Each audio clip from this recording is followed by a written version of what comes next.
Alright, so what I'm going to be doing here is I'm going to be installing an aftermarket heatsink or CPU cooler on my AMD gaming rig that I have here. Normally my 960 is sitting right here on this and all my wiring, all that. So what you'll need is thermal compound, doesn't matter what brand, just thermal compound. Aftermarket cooler, doesn't matter what cooler, whatever you're running. So now this was a super pain in the ass to get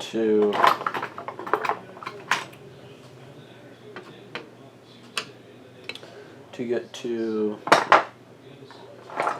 install on this.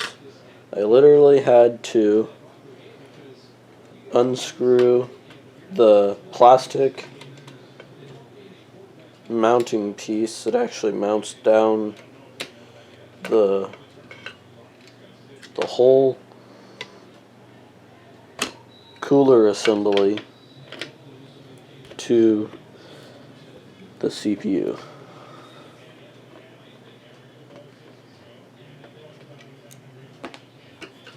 Now I've been running this AMD rig extremely overclocked to about 3.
Crescent Will High, map 406C Charlie Farcom 2, matter 8 medic 2.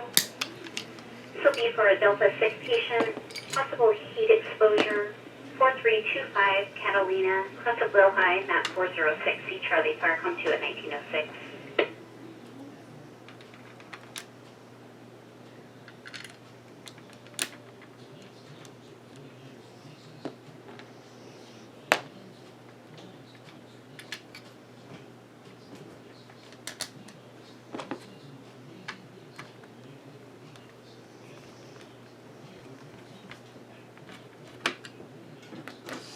You might, is it okay if I talk? Yeah, go ahead. You might want to raise that up another notch, especially in the front when you're doing that long grass over here. I think you could drop it back down to the regular mowing on the other. Because the grass hasn't grown that much where it needs to be thatched. But the other side and the front yard is done.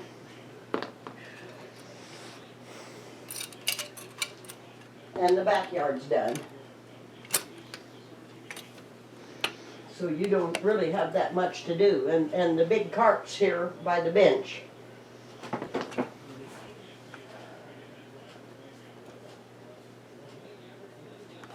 And I'm going to heat up dinner here in a few minutes. What are you making? Huh? What are you making? What we had for supper last night. Oh. the steak, or the meat, and the potatoes and gravy, and the green beans. And it was good, and everybody can have some.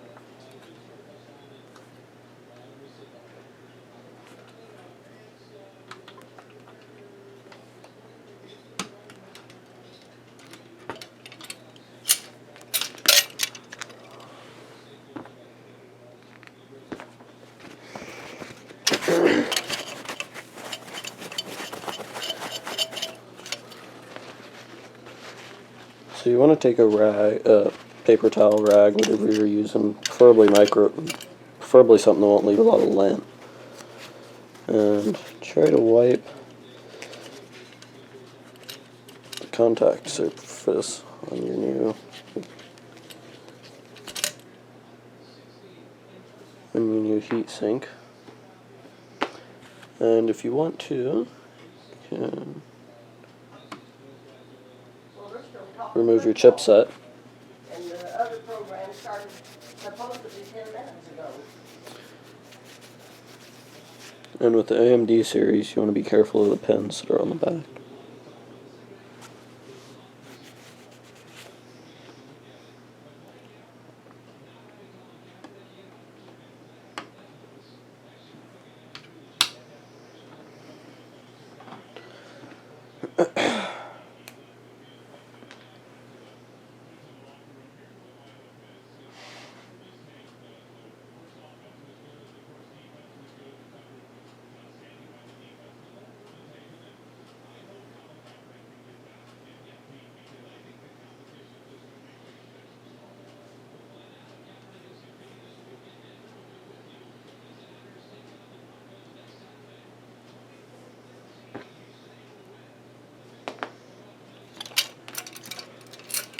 So now with heat paste,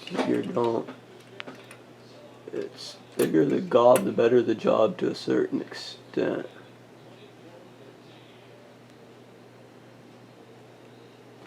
So this is just about the perfect amount that you want. Just enough that it squishes out the sides a little bit, but not the gobs of it squishing out the sides.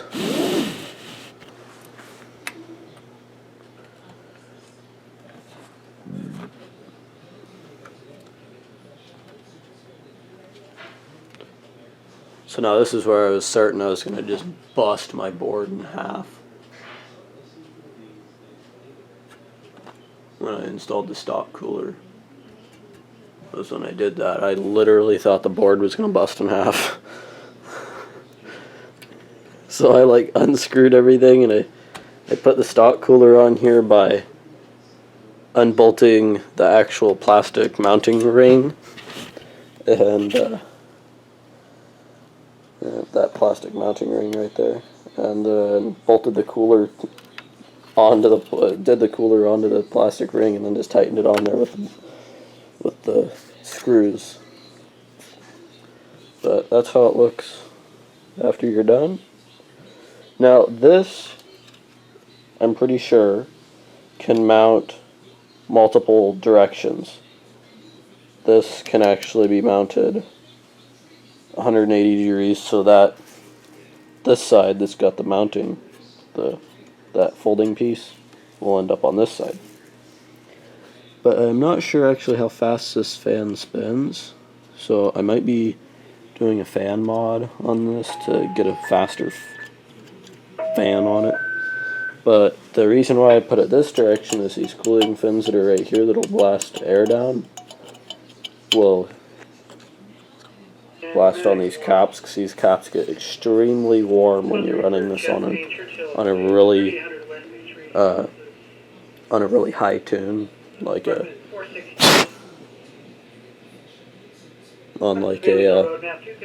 really extreme overclock. So when you've got your board down this far, you want to spin any onboard fans that possibly could be bad. If they're not spinning, you probably need to put some attention to that.